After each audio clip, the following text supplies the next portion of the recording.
In today's video, I'm going to show you on how you can fix PlayStation 3 controller showing Xbox button on Steam.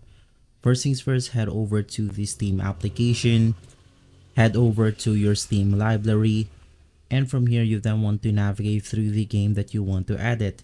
In my case, I'm going to use Monster Hunter Wilds as an example. Right click on it, click on properties, head over to controller, and by default it will set to the use default setting. You can simply click on this option and then select the disable Steam input. From there, we have the Xbox controller as disabled, PlayStation disabled, and more. We only have Steam controller and remote play enabled. You want to click on the X button, open up your game, and basically you are good to go. If this video has been helpful, leave a like, subscribe, and follow Guide to Everything for more videos like this. Thanks for watching.